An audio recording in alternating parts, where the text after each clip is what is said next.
très heureux d'être ici. C'est difficile de parler après Nicolas Sarkozy, mais c'est encore plus difficile de parler après Nicolas Sarkozy plus François-Xavier Bellamy.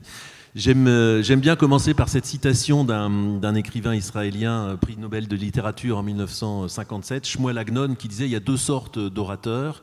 Il y a les orateurs dont on sait déjà ce qu'ils vont dire d'avance, et puis les orateurs, une fois qu'ils ont parlé, on ne sait toujours pas ce qu'ils ont dit. » Donc on va essayer d'éviter les deux écueils. Je vais m'appuyer sur beaucoup de propos de François-Xavier très, très intéressants et qui vont un petit peu dans le même sens. Je vais tout d'abord donner une première définition superficielle de l'interconvictionnalité, ce mot un petit peu barbare que je prononce avec tant de facilité, mais qui a deux ans qui m'écorchait encore la bouche.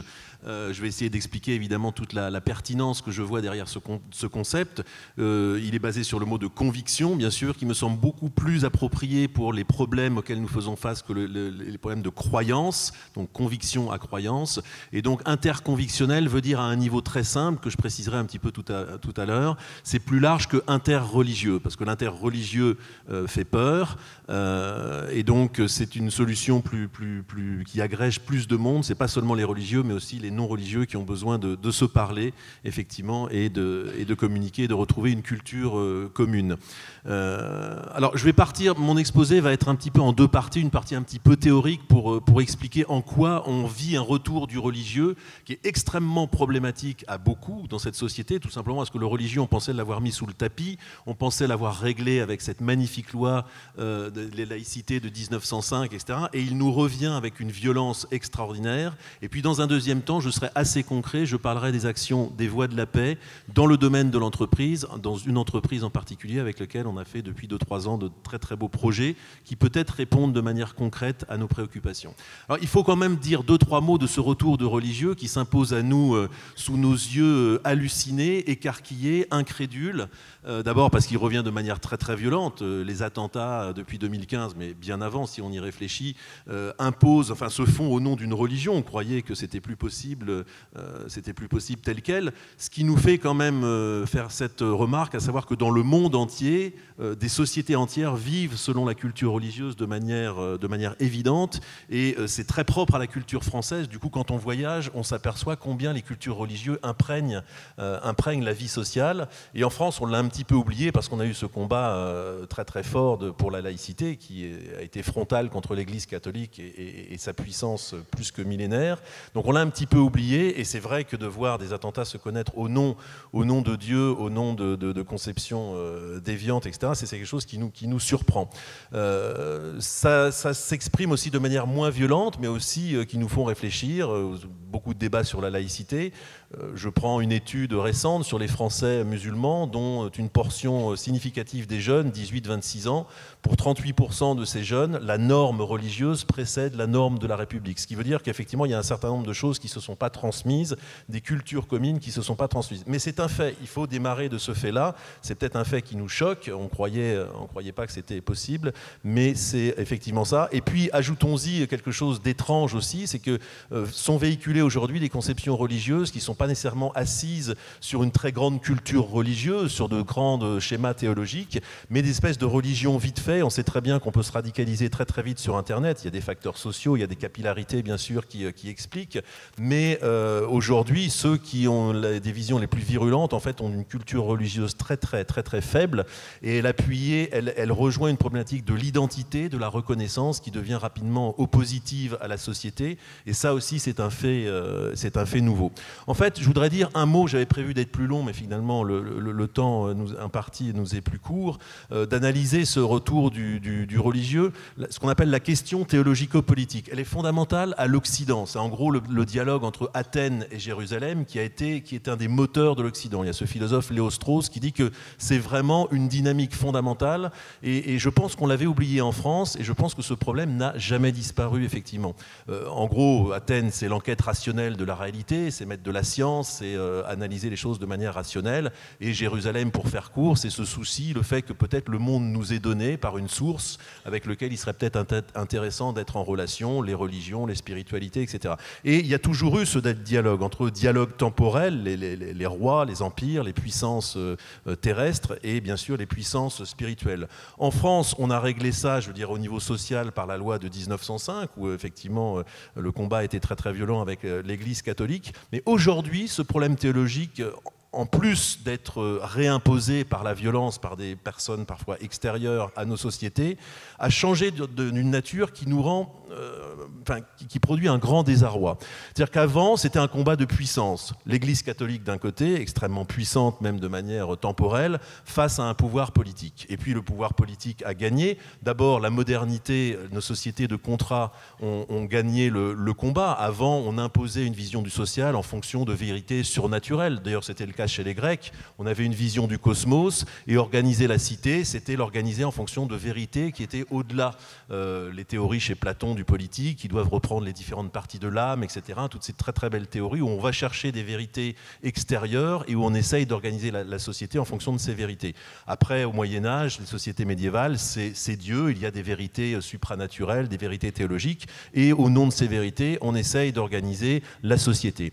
Les théoriciens du contrat, vers le XVIIe siècle, John Locke, Rousseau, Thomas Hobbes, etc., avaient sous les yeux des guerres civiles, et on en déduit une idée très simple, c'est que si les hommes commençaient à discuter de transcendance, etc., c'était une recette pour la guerre civile, et les sociétés se sont donc organisées selon d'autres principes. On a mis de côté la transcendance et les histoires de Dieu, et on s'est dit, on organise les sociétés selon un accord commun, une souveraineté populaire, les hommes se mettent d'accord entre eux, on se met d'accord sur un certain nombre de procédures, et c'est ce qui fait qu'on peut vivre ensemble, quand bien même on a des convictions transcendantes différentes. Et ça a créé nos magnifiques sociétés, nos magnifiques institutions, la démocratie, la République, etc. etc.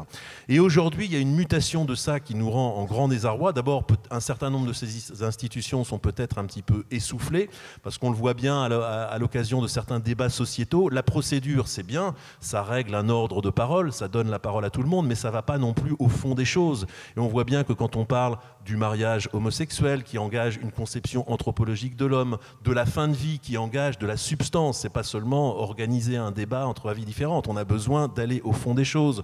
Quand on parle de transhumanisme et des projets, la singularité, toutes ces choses qui engagent des conceptions de l'homme, alors on a besoin de penser, pas seulement de pensée procédurale. Donc on voit bien on touche à quelque chose, un peu à une limite de nos systèmes, quand bien même on chérit bien évidemment la démocratie, la République, et on tient et la laïcité qui organise notre vivre ensemble, mais il y a besoin aussi d'autre chose. Ce qui est vraiment nouveau, c'est que des visions politiques du religieux, et il y en a au sein de l'islamisme notamment, c'est l'occasion pour moi de préciser que l'islamisme n'est pas l'islam, que l'islam ne se réjouit pas à l'islamisme, mais que l'islamisme est aussi une maladie de l'islam, donc c'est les deux choses qu'il faut penser en même temps. Et bien là, il y a une rhétorique assez nouvelle, c'est que ces revendications identitaires religieuses, elles se font plus de pouvoir à pouvoir à pouvoir, c'est plus l'Église catholique qui frontalement se coltine l'État, etc. Elle est habillée d'une problématique de droit individuel. Quand une femme dit « moi, au nom de mon féminisme, au nom de ma liberté religieuse, je porte le voile et je véhicule un certain nombre de valeurs », il ne faut pas mettre tous les cas dans le même sac, parce qu'il y a bien des façons différentes de porter le voile et d'être plus ou moins revendicatif politiquement à travers l'habit. Mais là, les démocraties sont désemparées parce que les droits de l'homme, c'est notre vache sacrée, et ces nouvelles revendications se font précisément au nom des droits de l'homme. Ce ne sont plus des pouvoirs frontaux qui affrontent d'autres pouvoirs frontaux, c'est la rhétorique des droits individuels et de la liberté individuelle qui est en jeu. Et là, personne ne sait répondre, parce qu'entre-temps, on n'a plus aucune culture religieuse pour penser sereinement. Et deuxièmement, de faire appel aux droits individuels nous touche en tant que société, mais du coup, on ne sait pas quoi répondre. On sent bien qu'un combat différent se joue, mais on n'a plus les codes, ni la culture, ni les codes pour pouvoir éventuellement répondre à ça. D'où de grands désarrois. Alors on pourrait continuer l'analyse un peu plus loin, mais je vais en venir au volet un petit peu plus pratique. On a fondé cette association Les Voix de la Paix, VOIX, Les Voix de la Paix en 2015, après cette série d'attentats absolument incroyables, pour essayer de recréer justement du vivre ensemble, du faire ensemble. Ça, c'est le mot qui n'est pas complètement satisfaisant, mais enfin qui pose quand même les enjeux. On a commencé par un grand événement inaugural qui avait lieu le 22 mars 2016 à la mairie de Paris. On a réuni plus de 1000 personnes à la mairie de Paris, et c'était le jour même des attentats de Bruxelles. Et donc là, on s'en serait bien bien passé, on se serait bien passé de ce genre de démonstration, mais c'était la démonstration que l'homme peut produire effectivement le pire au nom de ses croyances, au nom de ses idées, mais il peut produire le meilleur aussi, à savoir se rassembler et essayer de discuter. Cette association de la paix n'était pas, ces voix de la paix n'était pas une association de plus interreligieuse, il y avait deux concepts qui étaient importants, et c'est ça que je vais argumenter et faire le lien avec l'entreprise. D'abord, c'était l'idée de la laïcité, à savoir que toutes nos actions devaient se situer dans un cadre laïque. Je pense qu'il y a eu beaucoup de débats sur la laïcité, mais je pense que la laïcité telle qu'elle est, à savoir une formule juridique la plus plate possible, à mon avis, elle est ni ouverte, ni fermée, etc. Elle est un texte assez plat, assez neutre juridiquement, et c'est ça sa pleine puissance, et le cadre adéquat pour organiser le vivre ensemble. Donc on fait beaucoup d'actions au sein d'institutions de la République pour ancrer cette idée. Et interconvictionnalité, ça c'est le terme nouveau, parce que interreligieux, moi en tant que rabbin, j'en fais tous les jours, c'est absolument passionnant, sauf qu'en France, quand un rabbin parle à son homologue, imam, prêtre ou pasteur, etc., tout le monde se réjouit, la photo est toujours très belle, mais il y a juste 60 ou 70% des gens qui ne se sont pas spécialement concernés, les statistiques le prouvent, 60 à 60% des personnes en France ne mènent pas leur vie selon des principes religieux, donc on est toujours très content de voir quand les religieux s'entendent, mais ça clique pas en quelque sorte, et nous on voulait d'abord plus large que les monothéismes, parce que quand on entend religion en général ce sont les monothéismes seulement, et il y a d'autres spiritualités, les bouddhistes, etc., et aussi d'autres formes d'engagement spirituel non religieux, je veux dire par là les francs-maçons, je veux dire par là Solidarité laïque, je veux dire par là la Ligue de l'enseignement, et même des engagements sociétaux, on a besoin de tous se parler. Donc c'est vrai qu'inconsciemment, l'élastique se tend et revient toujours sur le précaré des 4 monothéismes, mais c'est très très important dans nos discussions et dans nos actions d'agréger des pensées différentes, toute forme de spiritualité, religieuse ou pas, et c'est là que se créent des émulsions intéressantes. Il y a un autre aspect aussi à l'interconvictionnalité, c'est que c'est pas symétrique, parce qu'encore une fois, si on met un rabbin, il est capable de discuter avec un prêtre, en général ça va virer sur une petite exégèse biblique sympathique, où le Coran entrera en ligne de compte et on sera très content, mais on reste toujours au même niveau. Moi je pense que la pertinence des religions ou des spiritualités, c'est de parler à des secteurs de la société très éloignés, des artistes qui ont des visions, à mon avis, à 30 ans de ce qui vient, des hommes et des femmes de l'entreprise, des secteurs divers, et de pas être dans une symétrie toujours totale, mais donc plus large que les religions et de manière asymétrique, et pour créer les bonnes émulsions. Donc on a structuré cette association après cet événement fondateur sur le terrain, donc on fait beaucoup d'actions de terrain auprès des jeunes, principalement dans des quartiers difficiles. On fait des événements républicains, on célèbre chaque année, par exemple, c'est un exemple parmi tant d'autres, la Journée internationale des droits des femmes, parce que je pense que c'est un des problèmes centraux des religions. Les religions ont un gros problème avec la femme en général, et donc à chaque fois on le met en exergue. Et puis justement, le monde de l'entreprise, et c'est là que je viens à l'interconvectionnalité en entreprise, parce que pour moi l'entreprise est un lieu où se fabrique le sens de demain. Il y a une mutation, c'est pas à vous que je vais expliquer ça, mais incroyable depuis 30 ans. Avant, une entreprise, c'était une boîte noire où il y avait des gens qui travaillaient, on savait pas trop comment ni qui, mais il y avait des produits qui en sortaient, et puis la seule question qui se posait, c'était est-ce qu'il y avait des consommateurs au bout pour acheter ces produits.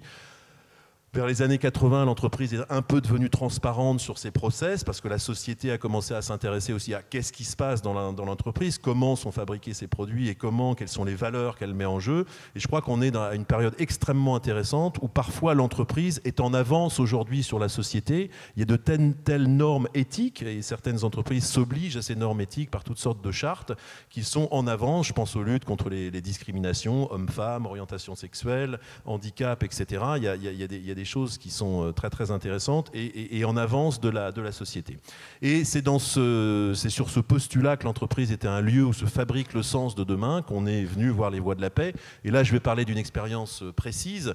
BNP Paribas a déjà été mentionné dans l'intervention précédente, mais je sais qu'il y a des personnes dans la salle. Il se trouve qu'on est allé voir la direction de la diversité de BNP Paribas, avec lequel on a agi en quelque sorte comme un laboratoire de ces idées. On est allé les voir au départ au niveau de la direction de la diversité l'université sur une idée très simple, leur proposer des formations sur le fait religieux, qui est une réalité hein, depuis 5 ou 10 ans, de plus en plus des demandes salariales, des demandes de congés au nom de congés religieux, des demandes alimentaires, toutes sortes de faits qui doivent être gérés et connus. Donc on est allé voir BNP Paribas pour leur proposer des chartes, de rédiger des chartes de bonne pratique, des formations juridiques, etc. Ils nous ont dit oui mais non, parce que quelque part on a déjà. Par contre, il y a d'autres choses qui nous intéressent. Est-ce que vous êtes prêts à les élaborer? Et ça se fait pas trop chez nous, mais on est prêt à aller plus loin. Et je vais vous parler juste de 3 exemples de projets qui font rentrer cette notion d'interconvictionnalité, donc au sens où c'est plus large que interreligieux. D'abord, le terme fait moins peur quand on parle de conviction que de croyance et de religion. C'est vrai que le monde de l'entreprise est un peu touchy là-dessus et on peut le comprendre. Donc déjà, ça passe mieux, mais c'est pas seulement stratégique et communicationnel, c'est aussi sur le fond qu'on cherche vraiment à élargir. Ils nous dit voilà, donc on a beaucoup d'agences évidemment sur le bassin d'emploi en Île-de-France. On est en général une entreprise qui se vit de manière très très très impliquée dans le tissu local, mais il y a pour nous des boîtes noires qui sont des lieux de culte.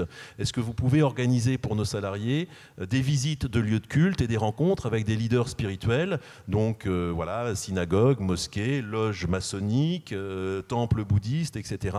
On a proposé ça dans le cadre d'une semaine que BNP organise chaque année qui s'appelle la semaine de la diversité, avec tout un tas d'aspects liés aux discriminations, etc., auxquels on a ajouté donc ce pôle interconvictionnel.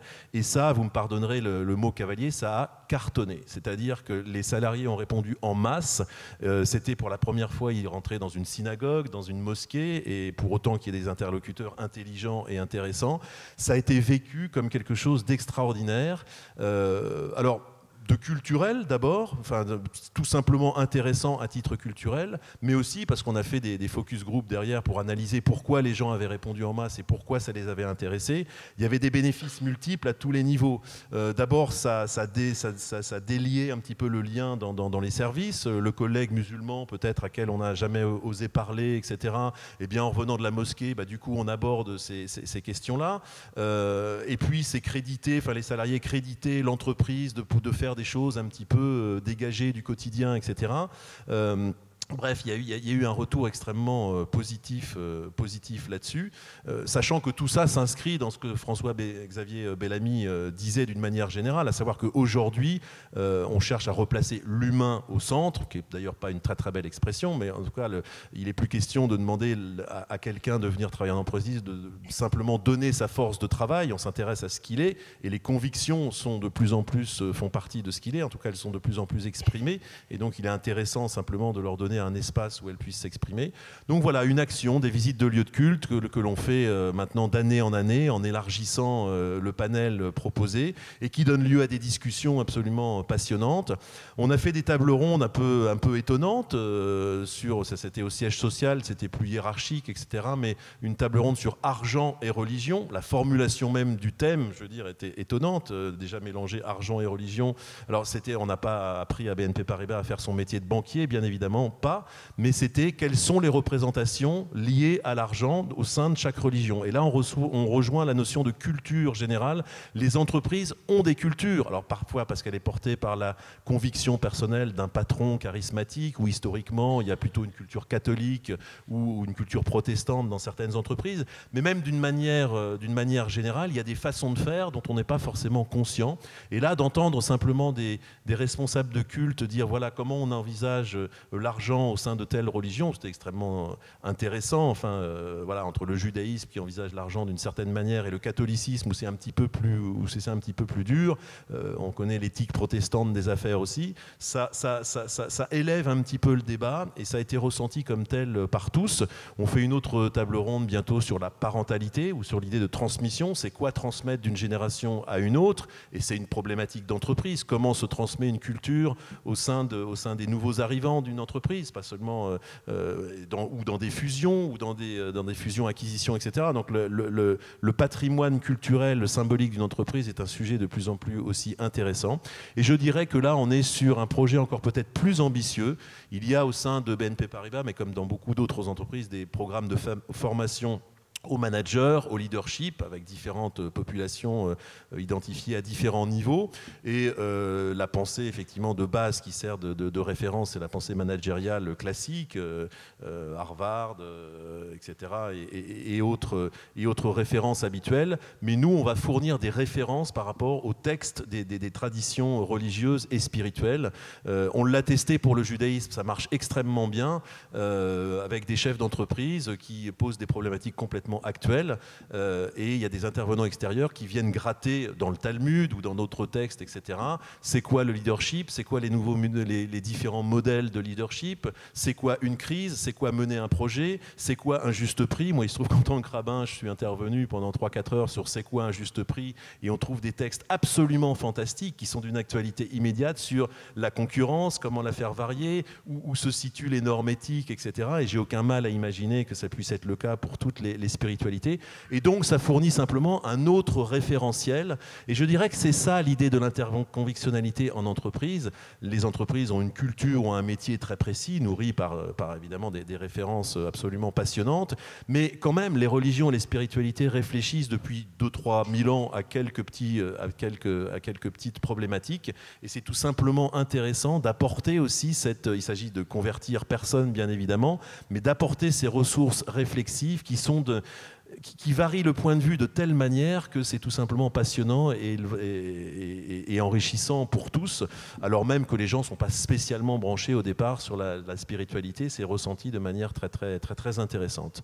Alors voilà, c'est ça l'interconvictionnalité en entreprise. Je pense que nous, on aime présenter les choses comme ça. C'est vrai que le terme est un petit peu nouveau. Aujourd'hui, il y a la RSE, la responsabilité sociale et environnementale, qui est un concept pas si vieux que ça quand même, qui comprend les discriminations, qui comprend les soucis environnementaux, etc. Pour nous, notre vision, c'est que aujourd'hui, c'est un mot un petit peu barbare, mais dans 5 ans et dans 10 ans, ce sera une évidence. Le pôle interconvictionnel fera partie de la RSE, parce que c'est un sujet en plein développement. Et je conclurai par la phrase d'un sage qui est souvent citée parce qu'elle est tellement belle, c'est Ibn Arabi, donc un sage persan du XIIIe, XIVe siècle, qui disait « L'homme est ennemi de ce qu'il ignore ». Alors j'aimerais inverser la phrase et dire que peut-être l'homme, et donc l'entreprise, est ami de ce qu'elle connaît. Et il ne s'agit pas encore de faire rentrer la religion en force dans l'entreprise, mais simplement de ne pas se priver de cette richesse réflexive apportée par les spiritualités depuis quelques milliers d'années, et qui sont d'une étonnante modernité et qui peuvent faire apporter des angles complémentaires.